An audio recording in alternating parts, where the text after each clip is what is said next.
A company's total cost function is total cost function. This is a total cost function is x is equal to 0.5 x squared plus 10x plus 200. It is a revenue function is given as follows. Revenue actually gali jechuudha. Galiin function keenya kan ittiin argamnu kanadha jechuudha. 50 times x.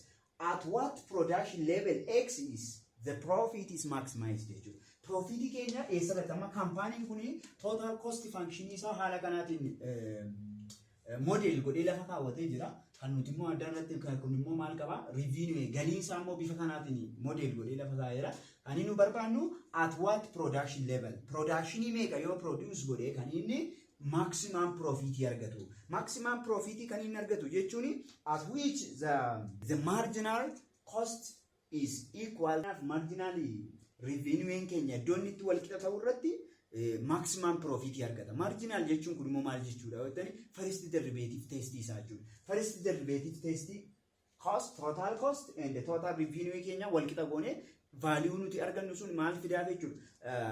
Cost isaa achirratti maal argata? Maximum profit argata. Profit jechuun galii jechuun bu'aa jechuun maal jechuudha? Galii irrisuu baasii jechuudha. Profit is equal to revenue function minus cost function jechuudha. Profit is equal to cost function, revenue function minus cost function.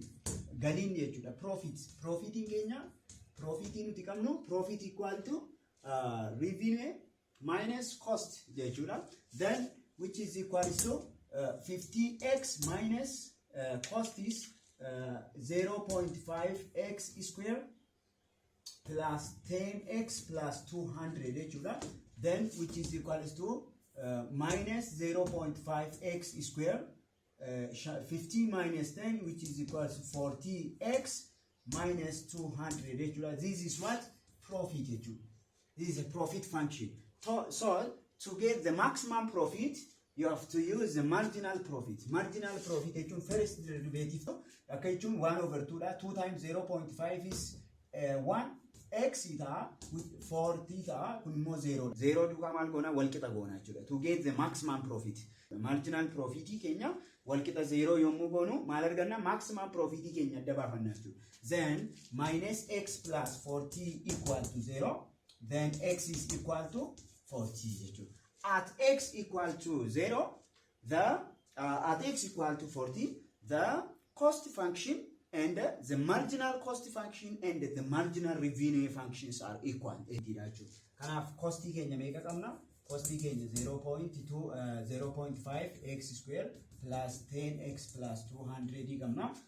And revenue keenya immoo meeqa? 50x qabna.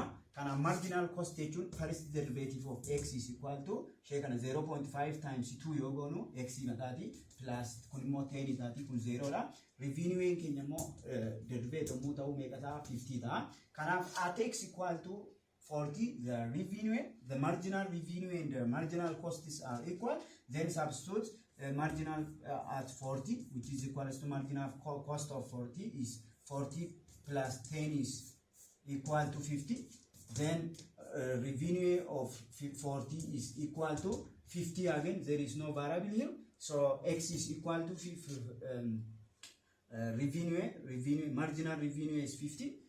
Marginal cost is also equal to 50. At x equal to 0. Kana maximum profit argachuudhaaf yeroo hundumaa kan nuti fayyadamnu maalidha?